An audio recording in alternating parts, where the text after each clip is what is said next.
Bonjour et bienvenue sur cette petite vidéo que j'avais envie de faire parce que j'ai reçu plusieurs messages de personnes qui me demandaient si je continuais à faire des consultations.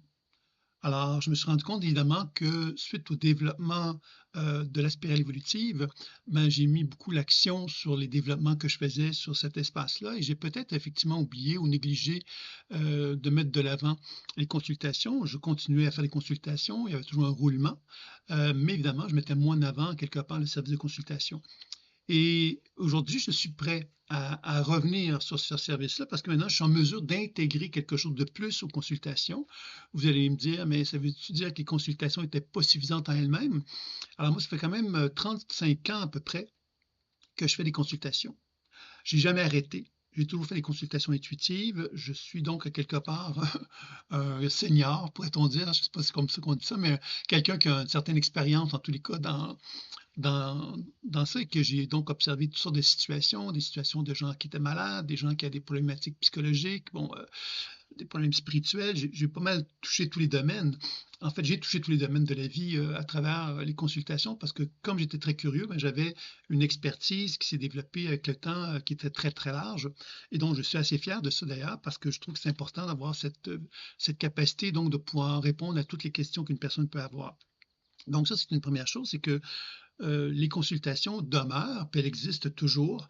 Elles reposent sur la pratique de la pleine conscience intuitive, qui est une méthode que j'ai développée et que j'enseigne, qui repose sur la lecture intuitive des programmations et soins. Alors, de quelle façon qu'une consultation se fait, comme rappel, c'est que dans un premier temps, que ce soit en présentiel ou à distance, la démarche est en quelque sorte la même, et même par téléphone, je n'ai pas besoin de voir la personne en vidéo. Je vais prendre le temps de me mettre en relation avec la personne.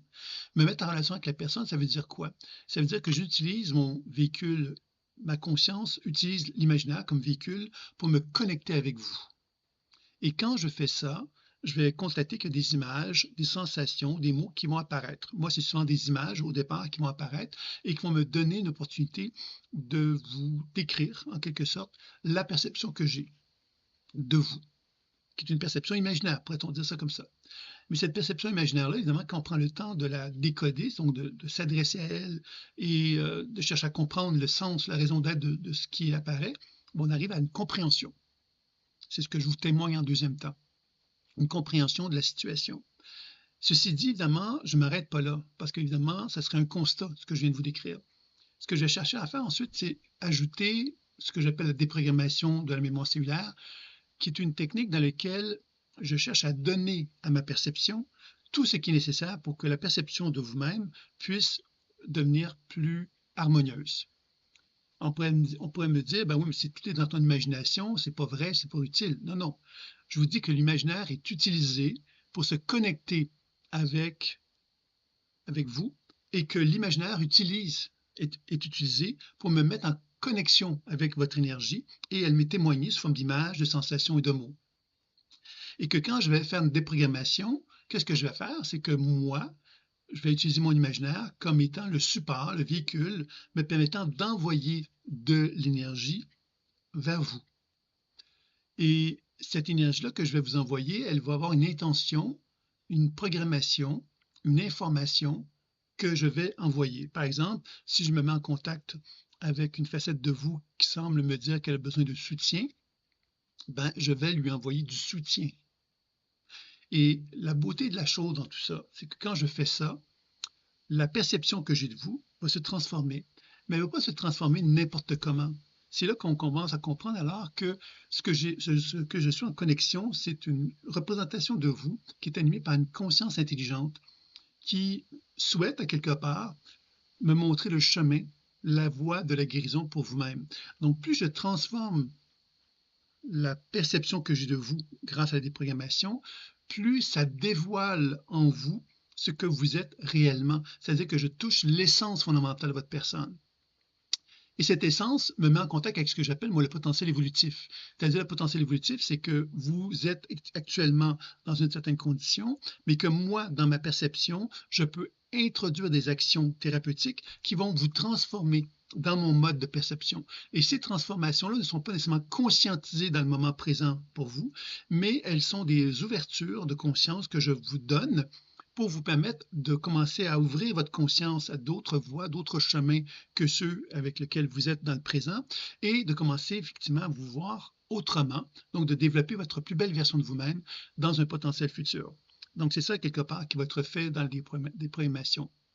Et évidemment, il y a un voyage qui s'effectue à travers un petit peu les 7 chakras tout au long de la consultation, surtout une consultation générale, c'est une première consultation. Souvent, je vais faire un genre de tour d'horizon de la globalité de la personne et je vais utiliser donc lecture intuitive, des programmations et soins pour chacune des dimensions que je vais connecter avec vous. Le troisième volet, donc le soin, bien évidemment, c'est cette capacité de transmettre de l'énergie. En quoi c'est différent de la déprogrammation? C'est que transmettre de l'énergie, c'est de transmettre de la lumière pure. La lumière pure, qu'est-ce que c'est? On pourrait dire que c'est de l'énergie qui n'est pas animée par de l'information. Alors, c'est quoi de l'information? C'est que c'est une programmation. L'énergie est programmée. Si on parle d'une lumière pure, d'une énergie qui n'est pas programmée, on parle d'une énergie quelque part qui va réorganiser, qui va donc donner une vitalité au corps pour lui permettre de se renforcer, pour être en mesure d'intégrer les changements qui ont été proposés. Donc, le soin énergétique devient quelque part quelque chose d'intéressant. Puis, dans ma perception, quand je fais un soin énergétique, je ne le fais jamais à l'aveugle. C'est-à-dire que si j'envoie de l'énergie dans une région du corps de mon partenaire, ben, si la région de mon partenaire me dit qu'elle ne veut pas la recevoir, ben, je vais prendre le temps de questionner, de faire la lecture intuitive, de déprogrammer et de soigner, encore là, pour amener justement une intégration plus profonde qui fait qu'on arrive à comprendre davantage les résistances qui existent en nous, parce qu'on est tous animés par des résistances. Ces résistances-là, elles ne sont pas conscientes. Ainsi, je dis à quelqu'un, quelque part, qu'elle résiste dans son monde subtil, je ne peux pas la responsabiliser de ça. Je dois simplement constater qu'il y a une région de son corps qui est animée par une blessure émotionnelle, que cette blessure émotionnelle résiste à la guérison et que si j'amène mon partenaire à devenir conscient de ça, ben je contribue à l'aider à pouvoir justement effectuer un travail de guérison plus profond avec lui-même.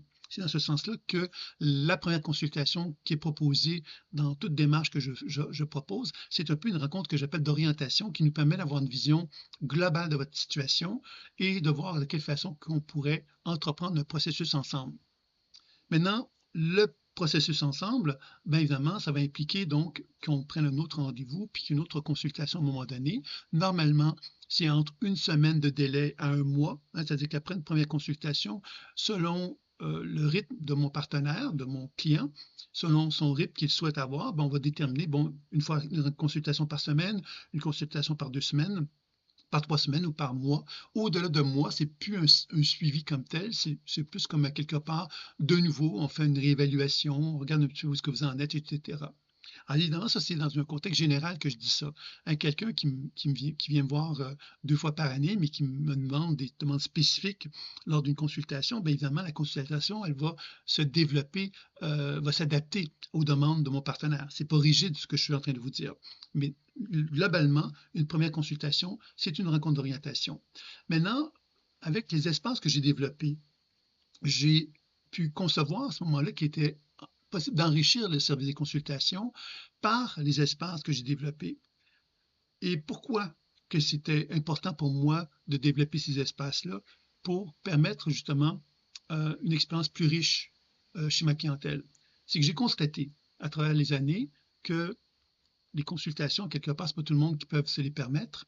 Puis évidemment, souvent, qu'est-ce qui se passe? C'est qu'il y a une consultation et la personne attend l'autre semaine, ou dans 2 semaines, dans 3 semaines, dans un mois, pour finalement faire part de son cheminement, mais elle devient un peu comme, elle repose un peu sur les consultations et elle n'est pas nécessairement active entre les consultations.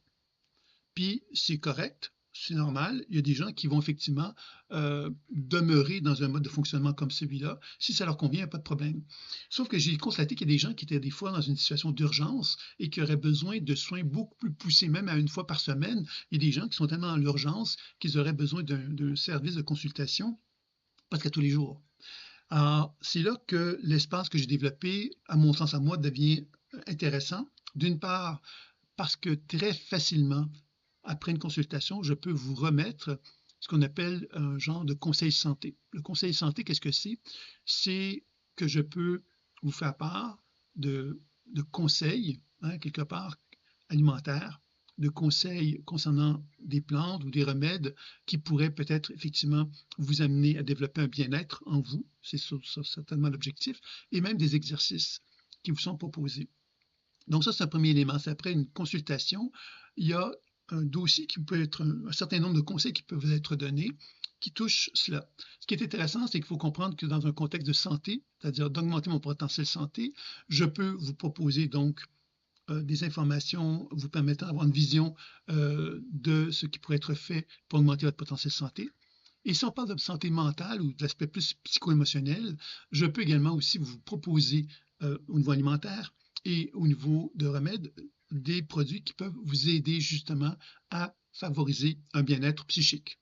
Alors évidemment, c'est une pierre à un édifice, c'est-à-dire qu'on construit un bâtiment avec des pierres, justement. Donc, tout ça, quelque part, sert à nous permettre de consolider le travail qui a été effectué dans la consultation. Parce qu'il faut comprendre justement que quelquefois, une personne a besoin d'apports énergétiques et que les produits, par exemple des plantes, des choses comme ça, peuvent vraiment être utiles pour aider une personne à augmenter cette teneur énergétique-là. Donc, c'est dans ce sens-là que c'est proposé. Ensuite, suite à ça, ce que vous allez avoir, c'est que dans l'espace qui va vous être attribué après la consultation, vous avez une première mesure qui est effectuée, qui vous est proposée, qui est ce que moi j'appelle un scan. Alors, un scan, qu'est-ce que c'est? C'est une mesure qui est effectuée. Donc, vous avez sur votre téléphone une petite caméra qui est ici.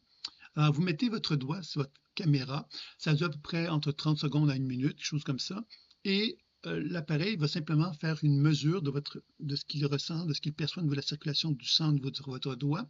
Et par la logique de cette mesure-là, il va arriver à donner une évaluation de votre cohérence cardiaque, de votre système nerveux, de l'équilibre alternance sympathique-parasympathique.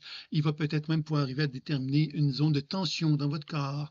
Il va pouvoir ensuite vous faire part quelque part de son regard sur ça. C'est pas médical et c'est pas un appareil de cohérence cardiaque. C'est quelque chose de différent et qui est sans doute, peut-être, on pourrait peut-être dire moins précis, mais l'idée là-dedans n'est pas tant de mettre en lumière l'aspect que c'est un truc médical. Moi, je suis un intuitif. Donc, l'idée de faire ça, c'est une façon, c'est un outil pour mon client de pouvoir porter un regard sur lui-même et de pouvoir porter attention à ce qui se passe en lui et de voir l'évolution aussi à travers le temps. Donc, il y a un scan qui est effectué pour débuter, qui est c'est une genre de mesure qui va permettre à mon client de pouvoir se dire, ben voilà, j'en suis là. Hein, il y a Sylvain qui m'a donné son avis et voici ce qu'on me donne comme avis avec le scan. Parce que le scan il va y avoir donc une évaluation qui va vous être faite après que le scan a été fait, qui va vous donner donc une genre de vision d'ensemble de où est-ce que vous en êtes. Suite à ça, évidemment, il y a donc un parcours guidé qui va vous être proposé. Et ce parcours guidé, qu'est-ce que c'est? C'est que, mettons, si moi je vous dis, je vous vois dans 7 jours, je pourrais vous dire, bon, on se revoit dans 7 jours, bonne chance et amusez-vous bien. Mais on pourrait aussi dire, mais voilà, je te propose, si tu veux, chaque jour, ou une fois par semaine, ou 2 fois par semaine, ou 3 fois par jour. Ça dépend encore une fois de ce que vous avez envie d'explorer. On va proposer un parcours finalement qui va permettre justement de porter attention sur ma capacité à moi de retrouver mon équilibre. Il y a 2 grands parcours qui vont être proposés en général dans cette démarche-là. Le premier parcours, c'est un parcours dans lequel on va utiliser des sons qui vont avoir un impact sur notre corps. Alors, cet impact sur notre corps, on peut le vivre passivement, dans le sens de dire, ben voilà, Sylvain m'a dit d'écouter tel son 3 fois par jour, je l'écoute passivement, et après ça, je fais mes choses comme si rien n'était. Ça, c'est un peu comme celui, à quelque part, ce que j'appelle le paresseux, mais en bienveillance. Hein. Il y a des gens, quelque part, qui n'ont pas envie de s'investir ou de s'engager d'une façon trop importante. Donc, pour eux, faire un petit soin comme ça, passif, c'est correct. Moi, ce que je vais proposer en général aux gens, c'est que le son qui va être émis, je vais proposer qu'il y ait un accompagnement qui soit fait. C'est-à-dire qu'à chaque fois qu'un son soit émis, il y a une IA qui vient nous demander comment on se sent après. Qu'est-ce que ça a généré en nous, qu'est-ce que ça a entraîné comme réaction, etc. Et il va être un accompagnement de soins qui va être proposé. C'est-à-dire que l'IA va nous dire, bon, ben, pour que tu te sentes mieux maintenant, quelle est la fréquence de son que tu aimerais utiliser, etc. Donc, il y a une espèce de processus qui se rapproche de la pratique de la pleine conscience intuitive qui va être effectué à ce moment-là. qui va faire que chaque parcours, finalement, va être une aventure, une exploration, justement, où on va apprendre à découvrir que le son va avoir un impact sur moi et que l'IA va me poser des questions qui vont me permettre de m'approprier ces réactions-là, de les conscientiser, d'être capable de mieux comprendre ce qui se passe en moi et de travailler avec d'autres sons, s'il le faut, pour arriver justement à me sentir à la fin mieux. Alors, c'est ça un peu l'idée de ça. Donc, c'est un peu comme un soin qu'on peut se faire une fois par jour, 2 fois par jour, 3 fois par jour, selon notre motivation, selon notre mal-être aussi, bien sûr. Et ça, c'est quelque chose qui va vous être proposé après donc la consultation. Puis après ça, vous avez aussi l'opportunité de faire des dialogues avec des facettes de vous. C'est un volet qui est très puissant, que j'aime beaucoup. Euh, très, très tôt, moi, dans ma pratique, quand j'ai commencé, j'étais étudiant, j'ai travaillé beaucoup avec cette dimension-là des parties qui sont distinctes de soi, quelque part, d'apprendre à dialoguer avec des parties internes, comme l'enfant intérieur, des choses comme ça. Et c'est quand même très puissant. Et là, ce qui est intéressant, c'est qu'on vous propose justement de faire ce travail-là, donc avec soit les organes, admettons, moi j'ai un problème avec mon foie, donc je traite mon problème avec le foie. Euh, j'ai envie de travailler avec une émotion, quelque part la colère, avec laquelle je suis pas à l'aise. Donc, il va y avoir finalement un travail qui va être effectué où on va dire, bon, voici la colère qui est là, comment tu l'aperçois, comment tu la vois. Qu'est-ce que tu aurais le goût de lui dire? Qu'est-ce que la colère aurait le goût de te dire, etc. Il y a donc un jeu de rôle qui est effectué là-dedans. C'est géré par une IA et c'est quand même assez intéressant. Moi, j'ai trouvé que c'était vraiment bien fait comme le résultat, je s'en suis particulièrement content. Donc, c'est un autre volet également qui peut être effectué. Donc, vous avez le choix. Vous pouvez très bien vous dire, ben moi, j'ai envie juste de travailler sur le soin avec le son. Ou je pourrais également aussi dire, mais tiens, j'ai envie de travailler sur cette dimension-là, c'est intéressant, j'ai envie de faire ça. Et évidemment, on n'est pas obligé de faire ça une fois par jour, hein. C'est comme vous êtes dans la liberté. Moi, ce que je vous propose, c'est des outils qui vont vous permettre d'enrichir l'expérience de la consultation. Puis juste avant le début de la deuxième consultation, ben moi, je vais vous proposer de faire un scan qui va vous permettre de vous dire, mais tiens, il y a 7 jours, j'étais là, aujourd'hui, j'en suis là. OK? Puis là, on va pouvoir prendre le temps de regarder, moi aussi, qu'est-ce que je perçois. Puis évidemment, on va prendre le temps de déterminer, bon, c'est quoi les objectifs que vous vous êtes fixés et de vous accompagner donc dans les consultations pour cheminer avec vous, pour vous aider donc à effectuer un parcours comme celui-là. Donc, il y a diverses propositions qui vous sont faites de consultation qui intègrent le parcours que je viens de vous nommer. Donc, vous avez une consultation, par exemple, qui vous est proposée. Vous avez également l'opportunité de faire 3 consultations, de faire 6 consultations ou de faire 12 consultations. Donc, selon votre investissement de consultation, ben, vous avez des prix qui sont de plus en plus intéressants, c'est-à-dire que jusqu'à 12 ans, lorsque vous prenez 12 consultations, ben, vous avez un parcours, c'est plus avantageux en termes de prix. Voilà.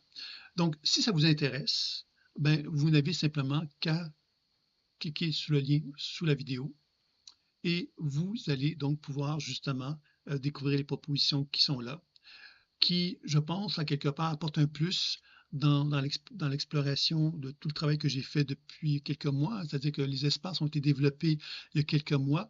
Et pourquoi je les ai développés? Mais parce que quelque part, pour moi, c'était l'opportunité de créer une genre de synthèse de tout ce que j'avais compris, connu ou appris à travers les années. Donc, il y a tout une grille de lecture à quelque part, tant sur la régénération qui touche la santé, que la transformation qui touche l'aspect psycho-émotionnel, que les biorhythmes qui touchent l'astrologie, mais pas que.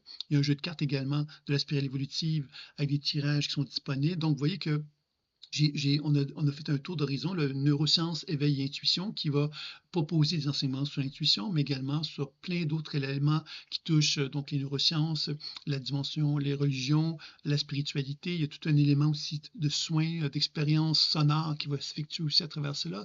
Donc, je suis particulièrement content de tout ce processus-là qui rend justement mon client plus vivant, puisqu'il est moins dans une position quelque part où il attend que moi, en tant qu'intervenant, je lui dise ce que je perçois. Là, je l'invite à ce client-là, s'il a envie, de vivre une expérience interne avec lui-même et dans laquelle je vais l'accompagner et dans lequel, finalement, on va faire équipe ensemble. Et j'ai l'impression que ce chemin-là, cette voie-là, ben, c'est une voie gagnante. À travers toutes les années que j'ai pu parcourir, c'est souvent quelque chose que j'ai senti qui manquait. Et je pense que cet espace-là, quelque part, que j'ai créé, ben, vous donne l'opportunité justement d'enrichir les consultations que vous pouvez suivre avec moi. Donc voilà, c'était un peu ma présentation que je voulais faire concernant les consultations. Si cela vous dit, ben, n'hésitez pas, ça me fera plaisir de vous accompagner. Je vous dis à très bientôt. Au revoir.